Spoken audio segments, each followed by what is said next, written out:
ராகு காலத்தில் விளக்கு ஏற்றி குறிப்பாக துர்க்கை அம்மனை வழிபடுவதால் ராகு தோஷம் நீங்கி வாழ்வில் ஏற்படும் தடைகள் துன்பங்கள் குறைந்து வேண்டிய வரங்கள் திருமணம் செல்வம் கிடைக்கும்.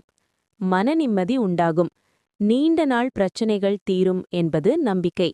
குறிப்பாக எலுமிச்சை விளக்கு ஏற்றி வழிபடுவது சிறந்த பலனை தரும். நன்மைகள்: தோஷ நிவர்த்தி. ராகுவால் ஏற்படும் பாதிப்புகள் மற்றும் தோஷங்கள் குறையும்.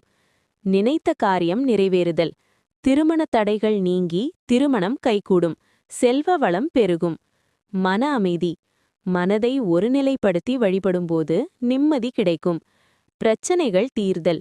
நீண்ட நாட்களாக இருக்கும் பிரச்சனைகள் நீங்கி நன்மைகள் உண்டாகும். துர்க்கையின் அருள். ராகு பகவான் துர்க்கையின் அம்சம் என்பதால் ராகு காலத்தில் துர்க்கையை வழிபடுவது நன்மை தரும். வழிபாட்டு முறை: துர்க்கை வழிபாடு. ராகு காலத்தில் துர்க்கை அம்மனுக்கு விளக்கு ஏற்றுவது நல்லது. எலுமிச்சை விளக்கு. எலுமிச்சை பழத்தில் விளக்கேற்றி வழிபடுவது சிறப்பு. திசை: கிழக்கு அல்லது மேற்கு திசை நோக்கி விளக்கு ஏற்றுவது சிறந்தது. ராகு காயத்ரியை உச்சரிக்கலாம். மன ஒருமைப்பாடு. அனாவசிய பேச்சுகளை தவிர்த்து மனதை ஒருமுகப்படுத்தி வழிபட வேண்டும்.